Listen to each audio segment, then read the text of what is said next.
debate, cause they sold. I'm too official, got the drip, I got the sauce. Bring the proof when it's time to tell the truth. I'll be at the corner booth, find me in the corner booth, yeah. Still standing and defiant. Play the competition cause I'm walking like a giant. Bring the proof when it's time to tell the truth. I'll be at the corner booth, find me in the corner booth, corner booth.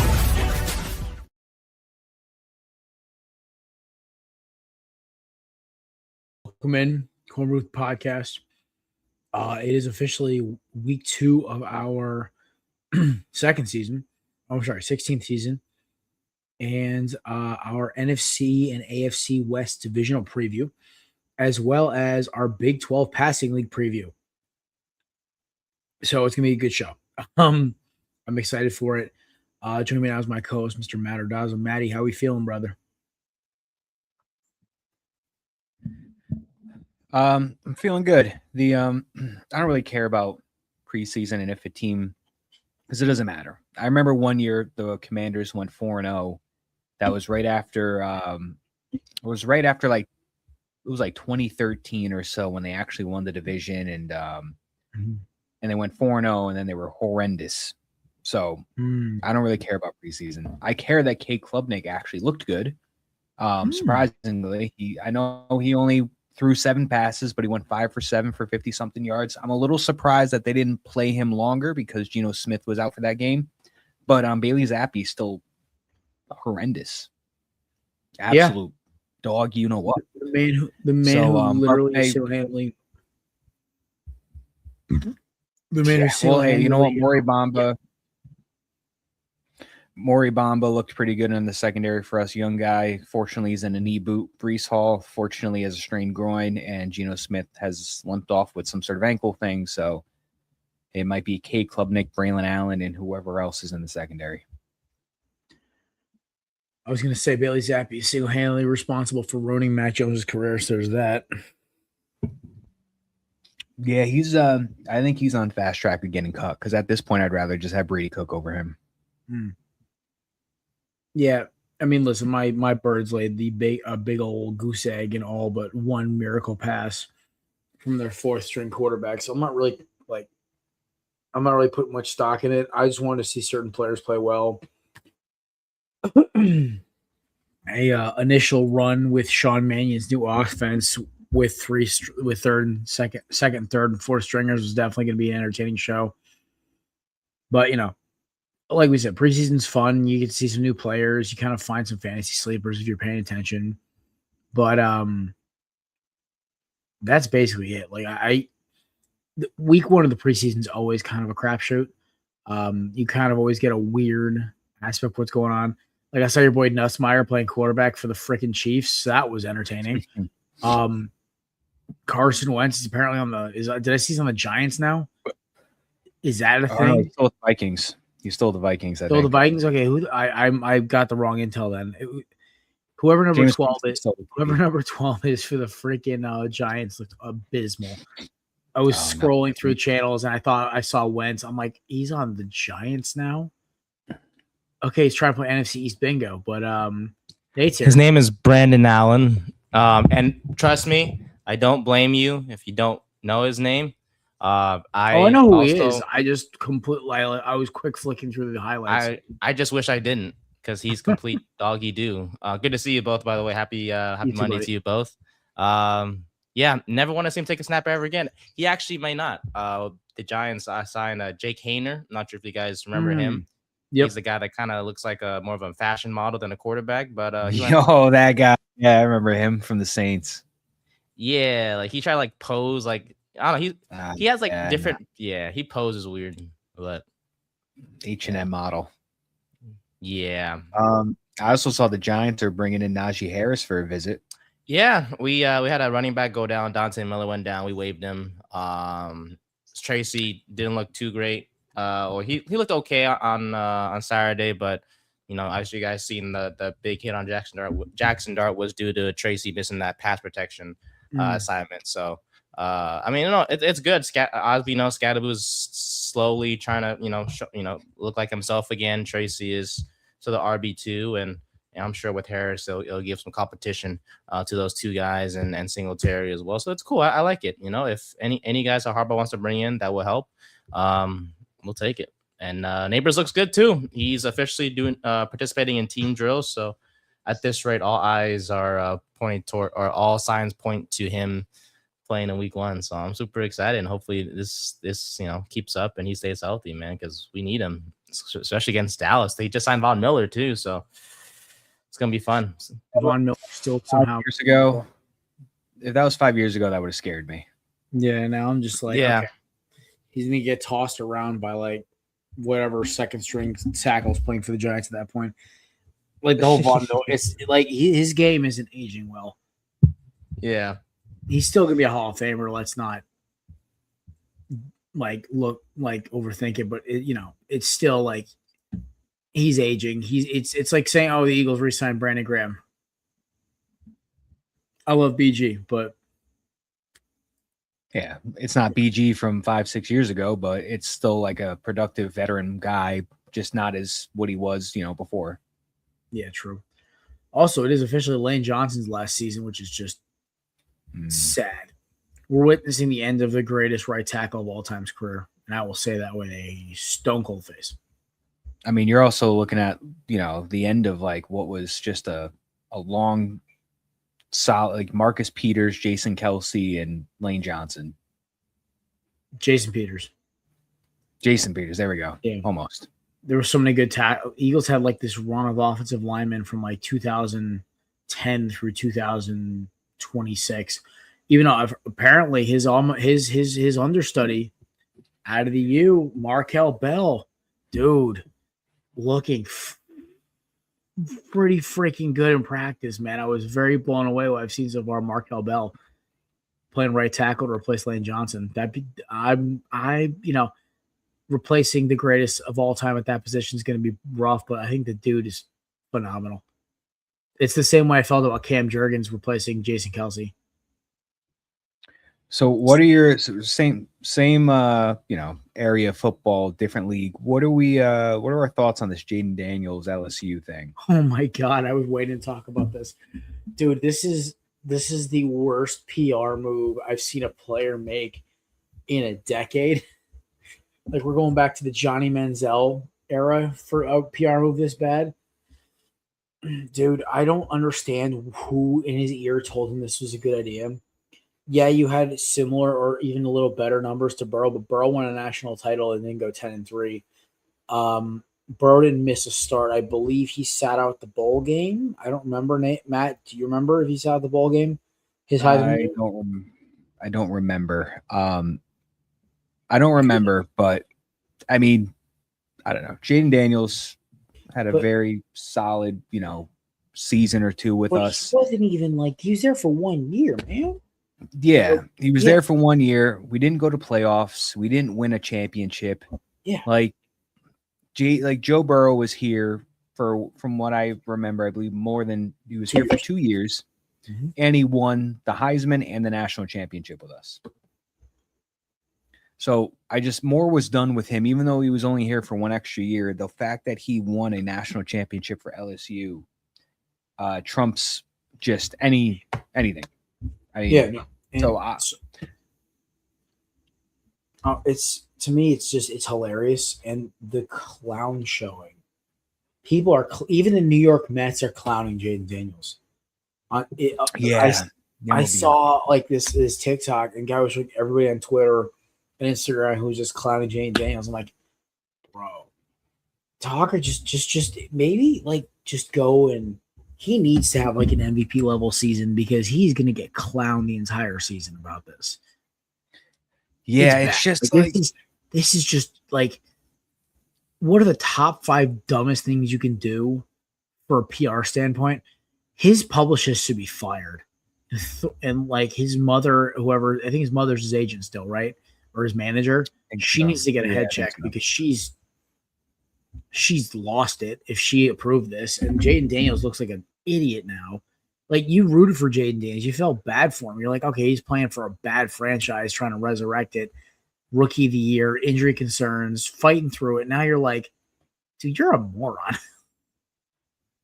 There's not a lot of ground to stand on to plead your case for that. One, you got to recruit that you promised him that number. Obviously, he's going to get that number. Yeah. But like I said, it's not like you were there for LSU for 3-4 years. You won them a national championship or two. You went to the playoffs every single year. Like you could make an argument that maybe Joe Burrow being there for only 2 years, but the national championship is there. So there's more of an argument to retire the number 9 because of what he brought to that school than there is to retire the number 5. But I'll make an argument. I don't know.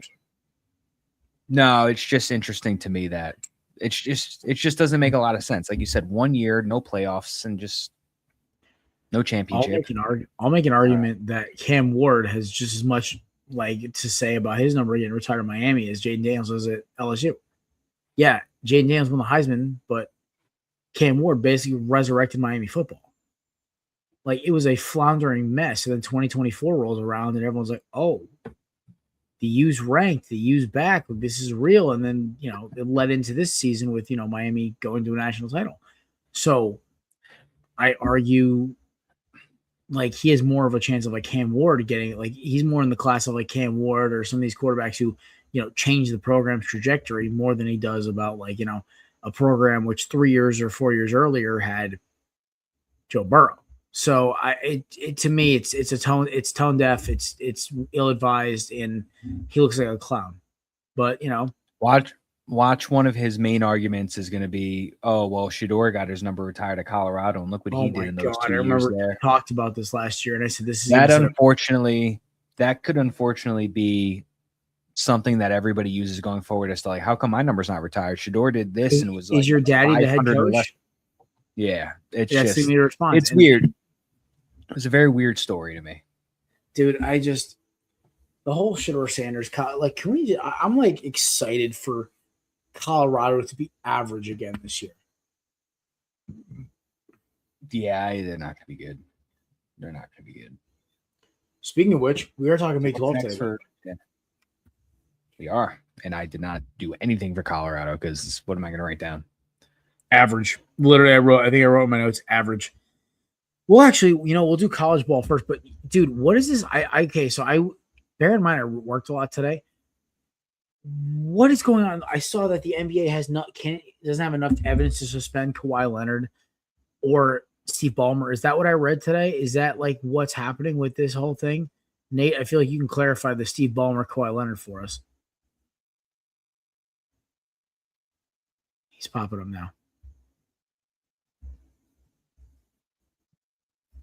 Hi, fellas. Yes, no, Jared is correct. According to ESPN, the NBA has found no evidence showing that Steve Ballmer funneled money through team sponsors to pay Kawhi Leonard in order to circumvent the salary cap, according to 3 people with knowledge of discussions between the two sides in recent days.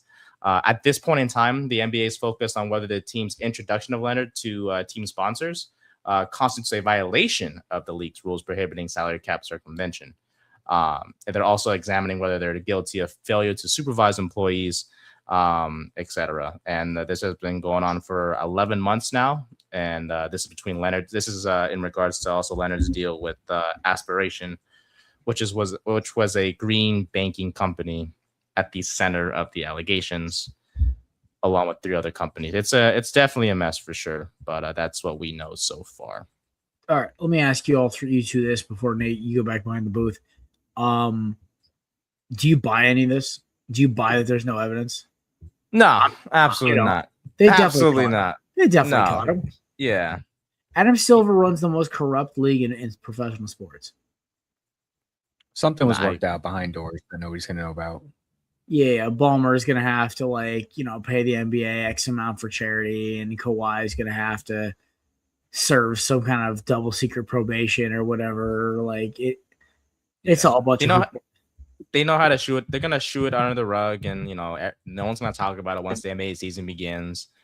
Should be noted as well. I think we all forget that with all this going on, Kawhi is not a Raptor yet, which is crazy to say, but he hasn't become a Raptor yet. He's still a member of the Clippers. So until this gets resolved, it's gonna stay this way, which is tough. it is kind of scary in that like maybe the Raptors won't end up with Kawhi after all, but it's definitely a mess that needs to be taken care of as soon as possible. You know, because season's going to begin in 2 months almost. Actually, believe it or not, it's almost here. Training camp. What training camp's in 4 weeks, right? Yes, sir. Recently I saw a video of it's off topic, but I saw a video of Mello and Ann and company hanging out and vibing, and it was good to see. Yeah. I'm excited for the group, man. Boss, for sure. It's gonna be a fun season, no matter what happens with those two guys, you know, leading the way, and we'll see where it takes you guys, man. It's gonna be a fun year. Yeah, no doubt. I'm excited for it. All right, so that covers that. You guys ready to talk some Big 12 football? Sure, yes, sir. I feel like this is going to be the Big 12 is a weird conference. I don't know how to describe it other than it's a passing league. All right, so I'm going back and looking at. Hold on, pulling up my. Why did it not pop up for me? This is BS. Okay, my notes for today were not saved to my files folder, so bear with me here. Okay, we're going back to it. So, Texas Tech is the clear favorite. Yes. Let's not sugarcoat it. Loaded roster, Brandon Sorsby or not. They've got a loaded roster. Will Hammond will likely be his replacement. The defense is obviously still loaded. AJ Holmes, Austin Romaine from Kansas State, definitely anchoring it. It's not the most. I think obviously besides Tech, you throw in BYU. Bear Bachmeier is their single collar. I'm excited to see if they can kind of continue from last year's like very solid performance. They were a fringe playoff team. I was very impressed with BYU. I thought they should have gotten in over some of the other teams, not Miami, in the playoff. Houston's obviously going to be a fun one. They had a 10-win season last year. Connor Wegman coming back again. Arizona, Kansas State, Arizona State, Oklahoma State, all in the mix because they're all solid rosters, decent returning starters. Oh, shit. Dolphins wide receiver Jordan Tyson out for. No, is it Dolphins wide receiver or is it Dolphins or Saints? No, you're saying you're good. It's the Saints bus. Why? Because I saw you pause. I'm like, did he go to the Dolphins wide receiver Jordan Tyson out 2 months with a hamstring injury? Ouch. Saints. Yep. It's Saints? Yeah, it's Saints. Yeah. Oh my god, I'm a moron. They can't catch a break because Chris Olave is going to get hurt eventually. Who did the Dolphins? The Dolphins also took a wide receiver in the first round this year, right? They have a guy named Jordan Brooks, but he's on defense. Oh, I'm losing my damn mind right now. They got a Caleb Douglas. Oh, I think his name. Holy cow! I'm so sorry, folks. My mock draft had Jordan Tyson going to the Dolphins. That's why. There you go. Okay, brain fart. Okay, my apologies. Yeah, Saints receiver Jordan Tyson, out 2 months with an injury. Olave injury concerns, obviously. Tyler Shook's weapons dropping like lead balloons. Olave is still good though. Olave is good for now. Yeah, for now, but the injury concern for now. It's still there. The injury concern. I mean, this is. Let me be honest with you though. Like the Saints are kind of a fun team in the NFC South, but we'll talk about them obviously next week. I'm not like overly like, oh my god, the New Orleans Saints. It's like, all right, come on. All right, so continuing with our list, obviously we have Utah with their first head season under Morgan Shalley. I almost said Morgan Stanley. Replacing Kyle Whittingham, who's now at Michigan. It's going to be fun. We have to talk about Colorado for all of 30 seconds. 3-9 last season. Had strong transfer portal numbers. I don't have Colorado going higher than 6 wins. I really don't. I think they are an average team. I think they might make a bowl game, but the hype is no longer there. As much as I clown Shedeur all the time. He was a good quarterback for that program, and they had some solid players while he was there. But now I'm kind of looking at Colorado like, back to being the Colorado we know and love. I think the lack of immediate success or with Colorado with Deion being there, I think is kind of taken I think there's less desire to go and transfer and play over there now. I think what we thought we were going to get from Jackson State's the progress he made there, we really haven't seen too much from Colorado. We saw a year or so where they looked like they were doing really well and they might be making a little dent in the season, and then they kind of came back down to earth, and it's not looking like it's going to be a great season ahead. So I think the desire to kind of go out there is dwindling a little bit, but we'll see how this season goes. They got to get back on track. But I got nothing on Colorado. I don't I agree with you. I don't think they're going to have a special season. Yeah, I'm not going to front with you. It's like the Big 12 did definitely have the best total of transfer classes of all like total teams. Like I think every team had a solid transfer portal class or close to it. Much like the ACC, there's kind of the clear consensus favorite into this Texas Tech. Once you get past that, then you have a couple of like decent fringe teams that should be fun. And obviously you have the clear number 2, which is BYU. I think we're going to have a lot of unanswered questions going into the season. I don't know. This is going to be one of the hardest conferences to do pick'ems for. I think that we're going to have obviously the two favorites in BYU and the total favorite in Texas Tech. But after that, you're going to have a lot of teams that are going to be like, do I take Arizona over Kansas? Do I take Kansas State over Oklahoma State? Like, there's going to be a lot of games where it's going to be flip-flopping. I think we're going to find out probably by mid-season that there's going to be a team in this conference that we're going to be like, oh, okay, maybe we shouldn't have crapped on Cincinnati or West Virginia all season, or maybe Baylor, Arizona State comes out of nowhere. I think there's a lot we have to look at in terms of this conference this year where it's going to be like, we have no idea what's happening. 1, 2, then blank. I think 1 and 2, we kind of have an idea of who it's going to be. 3, you could probably throw in Kansas or Arizona. But then after that, it's a complete and total coin flip. I think the worst team in the division's Colorado or Iowa State, and or not even Iowa State. They might even be decent this year. So it's, dude, I'm trying to make heads or tails of this conference, but I try to look for like a bad team, and there's no real bad teams in this conference. They're all kind of like meh to not bad. Yeah, a lot of competitive, just tough fighting teams right now. So I think Sorsby's in Cincinnati. I am not sure. Oh, but he's ineligible.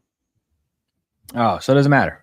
He was at Cincinnati, then transferred to Texas Tech, but they got popped for gambling allegations, which turned out to be true, allegedly. And then he tried to do the supplemental draft. The NFL said, nah, bro, we're good. All right. So Texas Tech.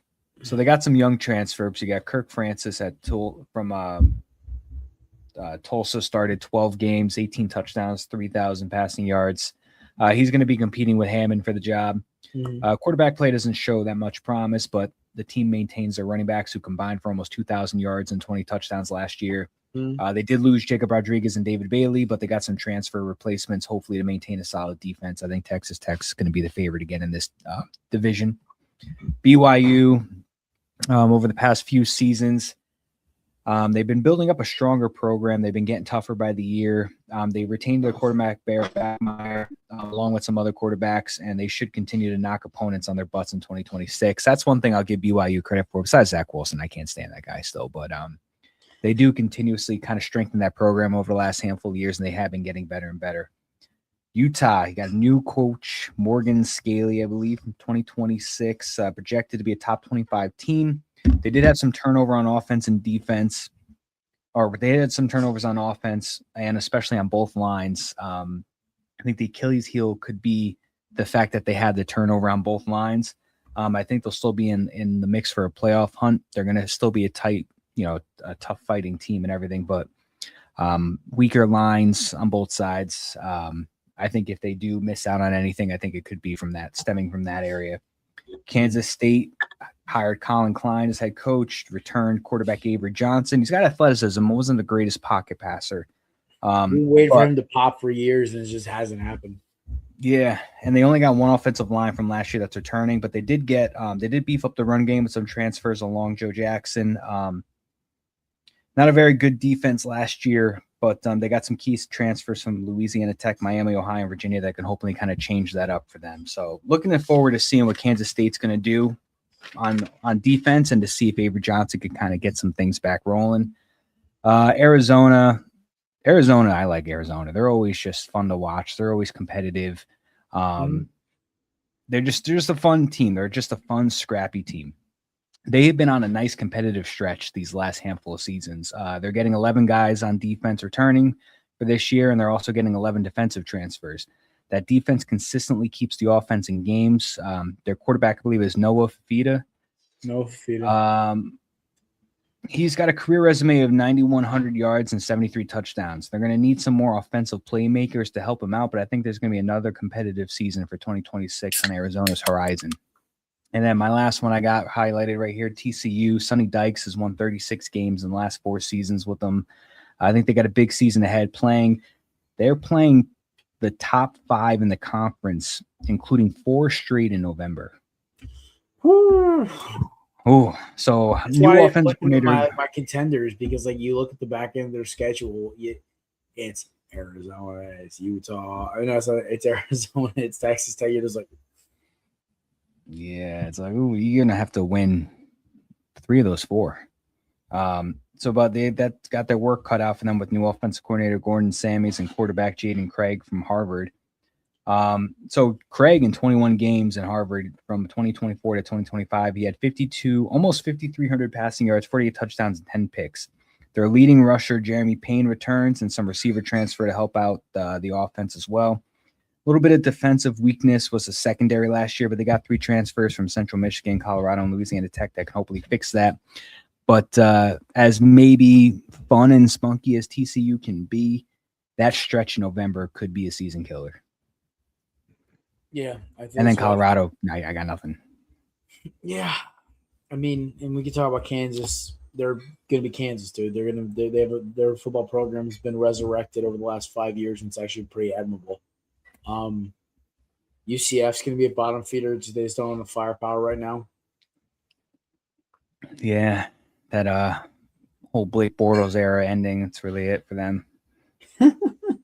We're going back to Blake Bortles. Oh boy!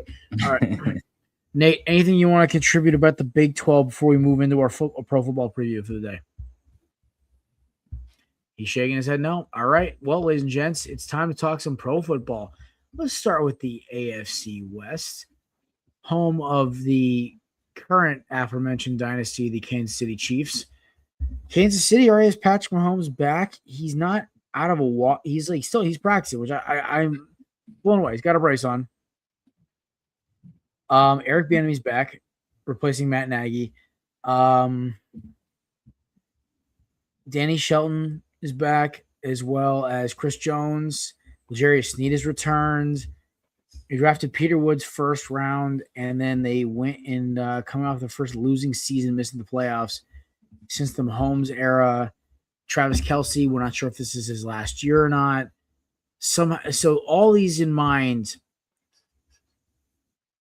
I have Kansas City. If Mahomes starts week 1, they're an 11-win team. The minimum. They're going to beat teams, and it's. Everyone's like, oh, this is the year. Kansas City's a 3rd or 2nd place. It's like they might be 2nd place, but like, I honestly, you gun to my head. You want my honest to God standings right now for the AFC West? Broncos 1, Chiefs 2, Raiders 3, Chargers 4. I'm going to be ballsy here. I'll talk about the Chargers in a little bit. But dude, Kansas City, they treaded water.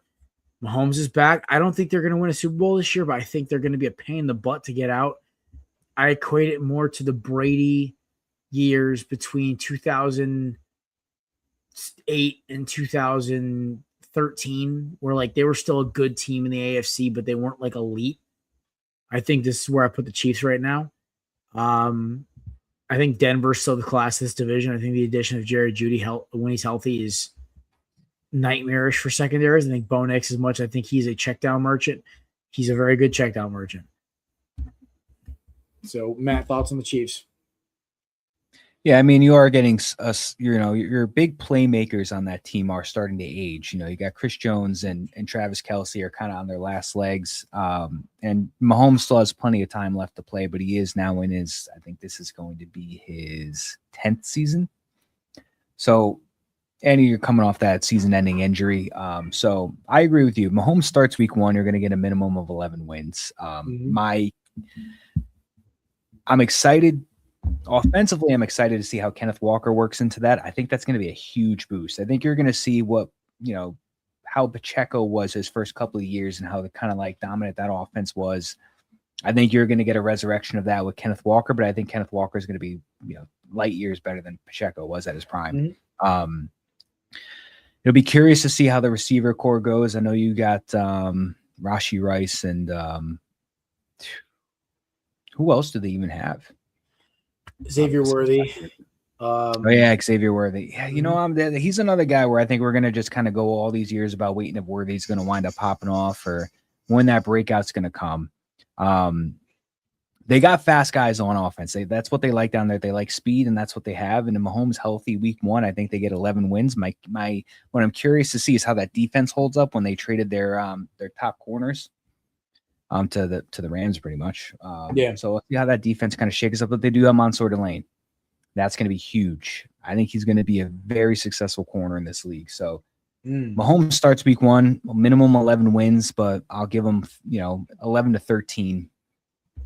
If you don't get him week 1 and you wind up getting a Justin Fields for a game or so, I'm going to take more 10 or 11 wins after that point. But yeah, that's what I got for Kansas City. I think Mahomes healthy are going to get the usual competitive going to be in the playoffs, Kansas City. Agreed. All right. We're moving on to the Denver Broncos. Now, this is my first place team. I'm at 12 wins. Jalen Waddle was the big blockbuster trade to give him a number 1 to go with Sutton, Marvin Mims, and the rest. His broken ankle in the divisional round is still looming. He had a second surgery in April for bone spurs, but is expected to be full go for camp. Sean Payton's teams historically start slow. They usually start off 2-2, 1-3, 3-4, 4-4. I thoroughly believe the Broncos will be the best team in this secondary. They brought back Alex Singleton, J.K. Dobbins, and they drafted Tyler Needham. Dude, and Denver's got the best cornerback in football, and Patrick Surtain. They know how to play defense. They're good. Nick Batum, who's their edge rusher? Nick something. God, I can't think of it. Right, Nick Benito. I knew it was something Paisan sounding. They have a loaded. Their defense is going to be just as good as it was last year. 12, 13 wins. These guys are going to be the class of the AFC again. They're built correctly. Sean Payton got his roster he likes. Nate, any thoughts on the Broncos or Chiefs? And we'll go to Matt. Let's see. No, I think the biggest question for me for Kansas City is Kelce, man. I ain't gonna lie. Like, this is his last year. I mean, I think all of us would agree that it should be. It's not like he's been last year should have been last year, but yeah, no, I agree. No, it's to the point where it's like it's not like he's declining in a way, but it's just he's not the same athletic tight end that we're used to seeing, from in years past. And he has a wife now with Taylor Swift. Why as well just retire after this year, Super Bowl or not, go enjoy life with your now wife and do the podcast with your brother Jason. And just go from there, man. And just enjoy life. Like he's won enough rings and go from there. I think, and for Denver, I think my biggest question mark, their defense is going to be outstanding. There's no doubt about it. But I think a thing that I'll keep an eye on for sure as the season goes by is the running back room. You mentioned Dobbins is back, which is great, and he's slated to be the number 1 guy. But what about RJ Harvey? How much of an impact he'll have? on the team. Is he going to be this receiving back that that'll depend on passing downs, or will he have more of a role, like he did sort of last year? So that's my biggest question for sure. And no, I definitely agree with you, and I see this team winning the division again. And hopefully with the healthy Bo Nix, we'll see how if they can get past the AFC Championship, or if they make it that far, and we'll see how it goes. Fair enough. All right, Matthew, Broncos. Yeah, not much to have to talk about on the defensive side. They're going to be absolutely elite. They're going to be probably a top 3 defense in that league this year, maybe even higher than that. The offense, I'm very much excited for this, because Bo Nix, I think, surprised a lot of people when he got drafted. He had a very good rookie year, and he looked even better last year. Sean Payton has progressed him very well, and as long as he is healthy out there, I think you're going to get an even better Bo Nix. J.K. Dobbins is back, who had a very good season when he was finally healthy. And then the receiving core. This is exciting. Jalen Waddle, Cortland Sutton, Troy Franklin, and then you have Marvin Mims, Pat Bryant, little Jordan Humphrey. You have a really solid receiving core right there. That's a great 1, 2, 3. Evan Ingram back at tight end, which he's not an elite tight end, but he's good enough. He's serviceable. He's a fine piece for them. They don't need to go out and get a Travis Kelce. They have a bunch of playmakers at their disposal. The offensive line will be good. This should be a 13-win team minimum. This should be. I think this is going to be a very similar Broncos team as you had last year. I would argue an even stronger team because you add Jalen Waddle to that mix. But I am excited for this Denver Broncos this year. All right. Los Angeles Chargers. They added my favorite weirdo, Mike McDaniel, to be their OC, so he can be weird in their press conferences as well. They added Charlie Kohler, Keaton Mitchell, my boy, Alec Ingold, and David Njoku. Shout out to Cedar Grove's finest. Re-signed 13 internal free agents, including Khalil Mack, Dalvin Tomlinson, etc. Here's the kicker. McConkey, Quentin Johnson, Trey Harris, Omarion Hampton. That's their front. That's their big 4. Justin Herbert has weapons. I don't want to hear he doesn't. Those are weapons. I've seen teams win Super Bowls with less. David Njoku. Yeah. I just said the big 4, but Njoku makes a 5th. And they also have another tight end too. So listen, I'm going to be straight up with you right now. The 2 quarterbacks who get the most forgiveness for their playoff failures are Justin Herbert and Josh Allen. We talked about Josh Allen. I told you guys last Monday I am off the Josh Allen hype train.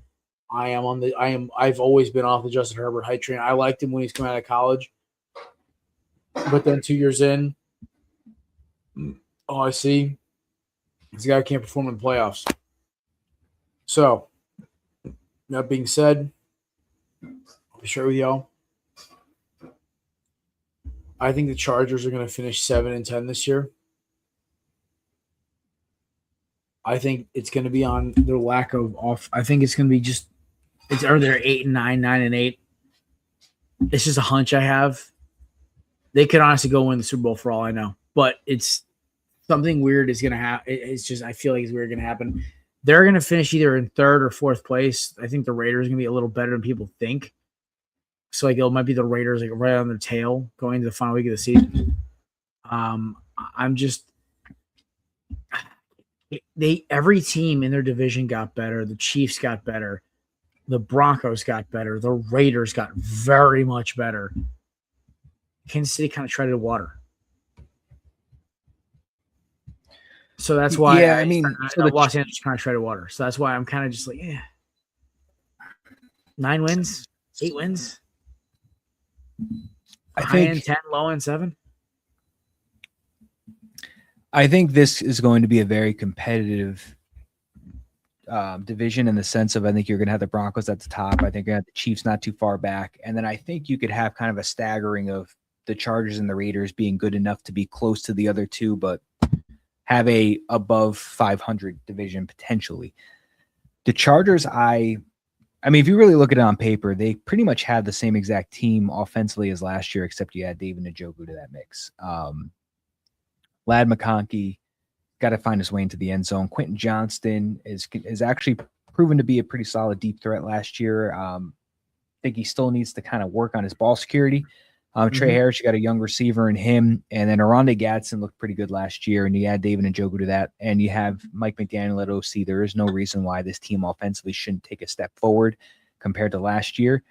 Defensively, it's not a bad team defensively. It's relatively the same as last year, but I think this has 10-7, 11-6 written over it for the Chargers. But again, what is that? Does that really mean anything? Because this is just a team that Justin Herbert, who is a very good quarterback, continuously gets into the playoffs and does not get the job done in this first game in the wild card.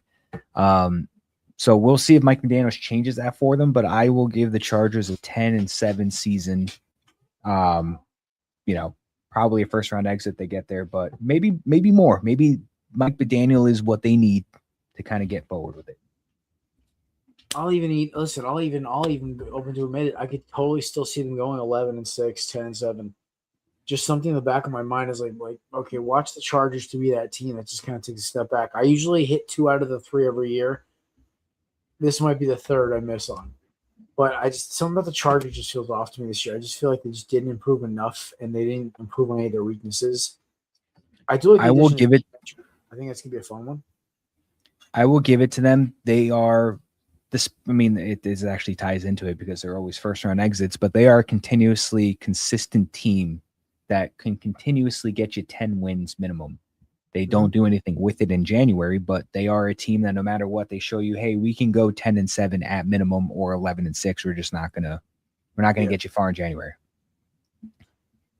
There we go. All right, let's make the Raiders. This is gonna be fun. Mendoza, they load up on defense. They got Mike Washington Jr., who might be the steal of the draft. I think a lot of Ashton Genty owners, me included, are a little nervous because Mike Washington Jr. is going to be one hell of a number 2 back.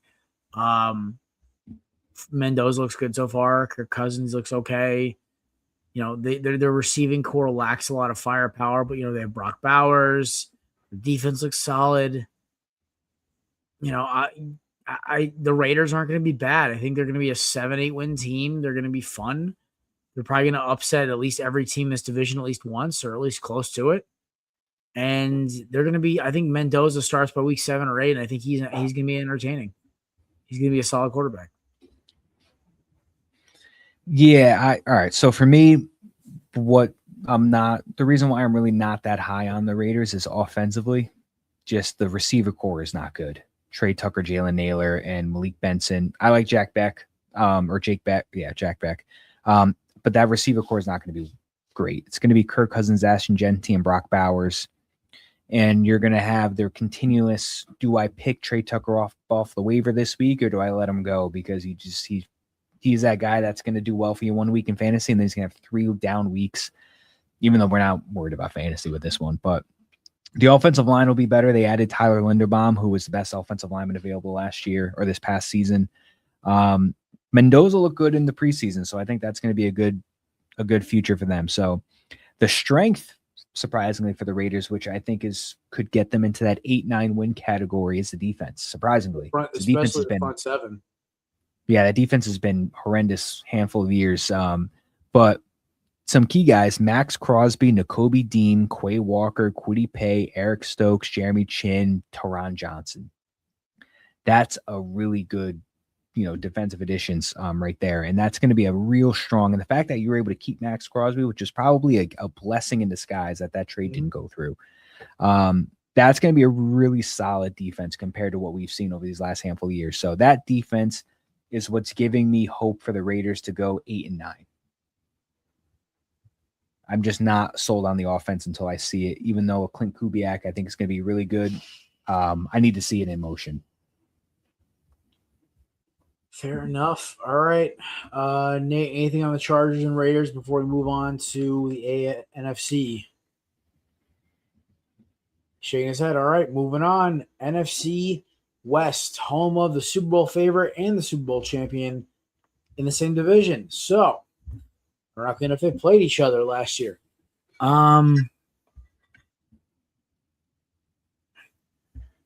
Let's start with the Cardinals. They were in the Hall of Fame game. Carson Beck was fun. Mike LaFleur has a whole new offense here.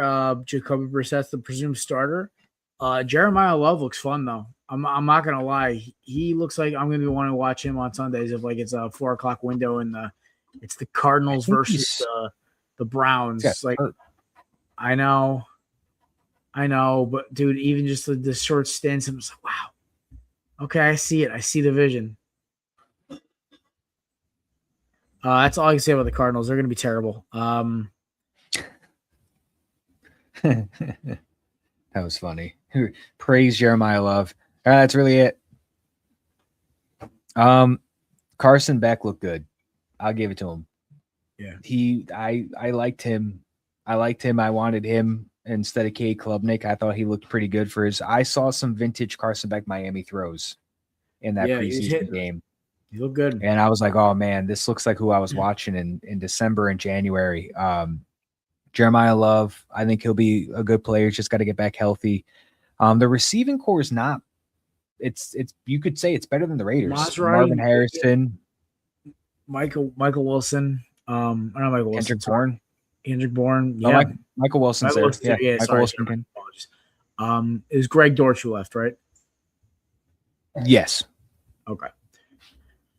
Yeah, so Cardinals, it's not a bad offense. Of course, you have the best tight end, or arguably one of the best tight ends in football, Trey McBride. So it's not a bad the offensive line's the offensive line's not going to be great, but they got a decent receiver core and they got a promising young rookie running back, and Jacoby Brissett. We'll see what happens with that. And they have running back depth with Connor and Algier. So yeah, that's actually kind of a crazy. And Trey Benson's still in the backfield. Everyone forgets that. Oh, he is there, yeah. So wow. Yeah, but other than that, give me like 2 or 3 wins. Yeah, they're going to be a bottom 5 team again this year. I think they're going to go get offensive line help to because I think Carson Beck obviously will be the starter by end of season, and we're going to be talking about how do you get weapons for Carson Beck. All right, let's go to that other team that plays near a power station, the San Francisco 49ers. They added Mike Evans and Christian Kirk in free agency. Deebo Samuel is also back. So a lot of weapons, along with a somewhat healthy Christian McCaffrey. He did miss some time with a calf injury already, but Brock Purdy's got a lot of weapons around him. Nick Bosa, Fred Warner, George Kittle are all back healthy so far. Dre Greenlaw is back. It's a good team, but the problem is they're the third best team in their division. Like they're at any other division, maybe like the South, the North, they're the best team. But dude, unfortunately, you got Seattle and LA in their way. So I got to be real. Give me 11 wins for the Niners. I think their biggest problem is they're just in the West, and the West is loaded this year. It's top heavy. I think Brock Purdy's the third is arguably tied for the second best quarterback in this division. I think Sam Darnold would outplay him because Darnold plays within the system. I believe in Seattle more than I believe in San Fran. Love the addition of Mike Evans. I think he's going to have another great season. The injuries in the power station and the fact that it was not rectified in the offseason is horrifying to me. So, yeah. My thing with the Niners, I'm looking at the defense. I think the secondary is going to be the biggest question mark for them going into this year. You've got, Diomedor Lenore, Jack Jones, Jair Brown, Marcus Siegel, Malik Mustafa, Ashton Davis, Nate Hobbs, Bernardo Green. Like, I think you're going to have to see, how are these, what's the secondary going to look like and hold up during the season? I mean, other than that, it is really nice to see Dre Greenlaw and Fred Warner back on the same team on the linebacker core. Mykel Williams, Keon White, Nick Bosa, obviously. So I think defensively, you're going to have a strong front. And I think the weakness, I think, is going to be attacking that secondary. But offensively, they're still going to be a high-powered team. It's just going to be how far can they go with that secondary. But Brock Purdy, Mac Jones, McCaffrey, Evans, Samuel, Kirk, George Kittle, and at least you saw promise from Jake Tongas went Kittle out. So even if Kittle misses some time, Tongas looked good last year. And then that offensive line, I don't recognize anybody except Trent Williams, but doesn't mean they're not going to be good. But I think you're going to see just the same thing as last year, a strong offense for San Francisco, but defense is just not going to be as strong. I think the secondary is going to be the weakness. I'll take them third in the division. Ooh, 10 wins. All right.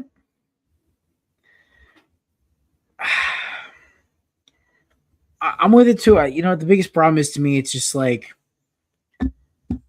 it's the health. It's in the secondary. We talked about it enough. They just have two glaring weaknesses, and it's what separates the other two teams. Let's talk about the defending Super Bowl champions. That'd be the Seattle Seahawks coming off of their second Super Bowl. Lost Kenneth Walker in the offseason. Zach Charbonnet's a little banged up, but they did draft the kid at Notre Dame, whose name escapes me right now, in the first round. Price. Yeah, thank you, Kadarian Price. Sam Darnold, looking good. He's back again. JSN, arguably top 3 receiver in the league, top 4. With Seattle, it's just, and they lost Tariq Woolen as well. So it's a little bit of a new look defense, a little new look offense. They lost some guys. I will say for Super Bowl champion, they did retain a lot of their guys, which is a good sign. I think the only thing that was not making them repeat NFC repeat and possibly even win the NFC West is the team we have after them, the Los Angeles Rams, who seem to have their number most years. So give me 11, 12 wins. I think that they just have a good recipe, a good formula. They proved they could win games without Kenneth Walker in the regular season. Now, in the playoffs, it could be different. Obviously, they might be a first-round exit without Walker's playoff heroics. So we'll see. But at least for the regular season, I have 11, 12 wins, second place, wild card team, yada, yada, yada. I agree. I have them at that. I put in an actual number on somebody because I feel the 11 and 12 stretch too. I'll give them 11 wins. They did take a little bit of a hit. They're going to be weaker at the running back position without Kenneth Walker. The receiver core is still strong. JSN, Rashid Shaheed, Cooper Kupp. AJ Barner right now is above Elijah Arroyo. So, the tight end one will be interesting. But Sam Darnold does love the tight ends, and he'll make whatever tight end look good because he is going to feed them the ball. The offensive line should be solid still. Defense on paper still does sound solid, despite some of the players that they did lose. They do have Leonard Williams, Byron Murphy, Jaron Reed, DeMarcus Lawrence, Ernest Jones, Uchenna Nwosu, Devin Witherspoon, Julian Love, Josh Jobe, Nick Emmanwori. They're still going to be the tough team. They got Jason Meyer still. But a little bit of a weakness is at the running back position, some other spots. I think, instead of seeing that explosive team from last year, I think you can get an 11 and 12 Seahawks, still be a really strong team. The Rams, I think, are just going to be insane. But they're the 2023 Eagles. Yeah, but I officially am declaring that I am no longer a Sam Darnold skeptical. As a Jets fan, I was always a Sam Darnold skeptical because I saw the promise and everything in him, and we all loved Sam. We all wanted him to work out. The best thing for him was us letting him go so he could find himself right now. But he had that amazing year with the Vikings, and he's just, that was one of those things we saw with Case Keenum and other guys. You just don't know if it's a one-year wonder or if it's an actual long-lasting thing. And he picked that up and won the Super Bowl the very next year with a new team. So I'm officially a Sam Darnold believer. I do not believe that this was just a one-trick pony type thing. He has shown that he can keep this going. So that man will hopefully leave the Seahawks in a couple years and come to the Jets. Not going to happen. But give me 12 wins for the Seahawks. Right. Unfortunately, not enough to win the division. All right. Lastly, we have the presumed Super Bowl favorites. I think still, according to most sports books, remember, not gambling advice. Remember, if you have a problem, call 1-800-GAMBLER. We got to talk about the Los Angeles Rams. Obviously, the biggest trade of the offseason. They had Myles Garrett. They got to get Trent McDuffie, Jalen Watson from the Chiefs. They drafted Ty Simpson to be the eventual backup for Matthew Stafford. And we're just waiting for the news about Aaron Donald's coming back. Yeah, week 7 or 8, whenever he decides to. So let's pencil in the chart. The Los Angeles Rams will be the number 1 seed in the NFC. They will be hosting the NFC playoff game in LA. Will they play the Eagles, the Seahawks, the Bears, the Bucks? We don't know. But the Rams, barring catastrophe, are the NFC representative, or at least one of the main possible representatives in the AFC in the Super Bowl. They are loaded. There's no weakness. They do not have a weakness. No, this is just going to be maybe linebackers. Yeah. Nate, Byron, not this Nate, but Nate Landman, Byron Young, Omar Spoots, whatever his name is. That could be the area where you probably find the weakness. But other than that, I mean, Poona Ford and Braden Fisk right now until Aaron Donald gets his contract. Byron Young, Myles Garrett, Cameron Kitchens, Cam Curl, Trent McDuffie, Emmanuel Forbes. It's going to be very good. Jalen Watson. It's going to be a very good defense. And offensively, the fact that Ty Simpson looked very good shows really good promise for the Rams moving forward. Once Stafford retires, Stetson Bennett can get just sleeve. But or just sit there and be the permanent number 3. Yeah. He could be the Alex Moran of the NFL. There you go. But listen, Kyron Williams, Blake Corum, Puka Nacua, Devontae Adams. I am not a Higbee or Colby Parkinson fan, but for some reason the Rams don't feel the need to ever add a tight end, so they just keep what they got. But this is going to be a very good team. It's stacked. It is like a cheat code, especially on defense and offense as well. But I'm going to give this one a 14. I think they go 14-3. They could maybe even, I'll say 14-3. First place, number 1 seed, the whole 9. Yeah, I'll throw them in for 15-2.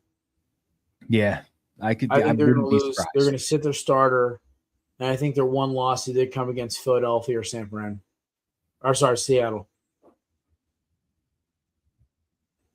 Yeah, this. I will say I will be very excited for a Seahawks Rams playoff game this year. Oh my god, dude! I think the Rams are the team. They're the new.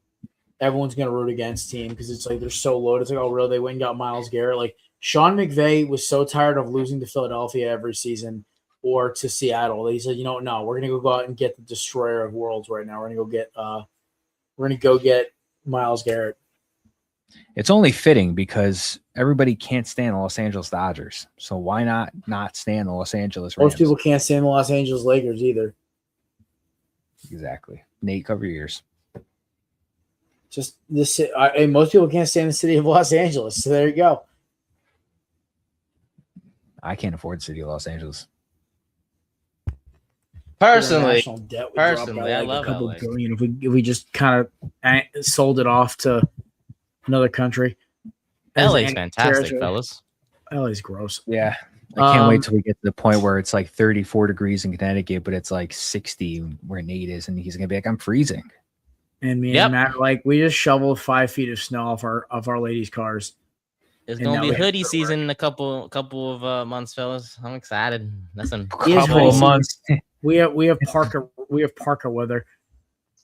Yeah, it's gonna be hoodie season in a month for us. Actually, right? Maybe even less than that. The nights are already getting down to like 59.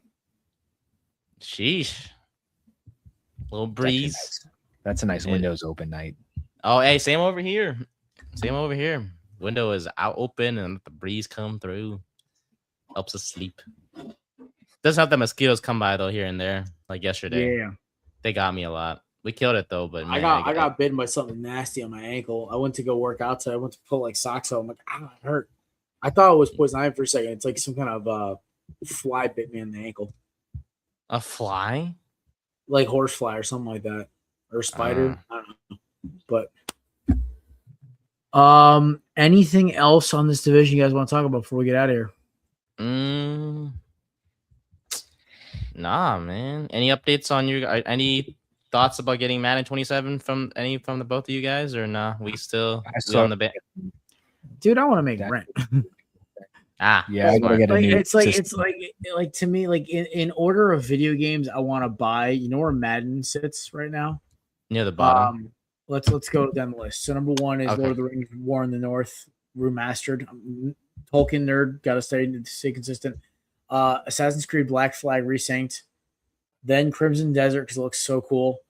Then in the sports games, we then get MLB The Show 27. Yes, the season's almost over. I don't even care. Then we get College Football 27 because it has my boy Malachi Tony on the cover. And then Madden. Yeah, true.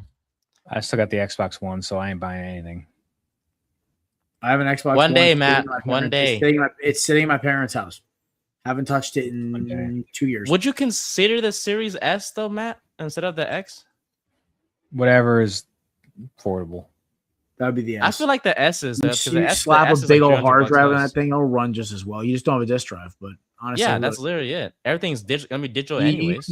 what you do is you buy all your old Xbox games that are like, you just make sure they're on your Xbox account, and then you basically just get your Xbox X and you have access to everything. Yeah. I prefer my Xbox X because it is just a supercomputer game system. I love it. But I lucked into one, so that's that. But other than that, boys and girls, it's been the Corner with pregame. We appreciate you stopping by. Shout out to our sponsors, Righteous Felon and SeatGeek and Candidates. We will be back next Monday. We're talking AFC and NFC South and the SEC. We're just keeping it Southern style next week. So maybe I'll show up wearing like a straw hat and we'll be eating some barbecue in the background, playing country music. We'll make it funny. All right. Gents, have a great week. We'll see you guys. Oh, be on the lookout. We're going to be dropping some side projects with Belly Up in the next 2 weeks or so for just the Belly Up channel as well as ours. So peace.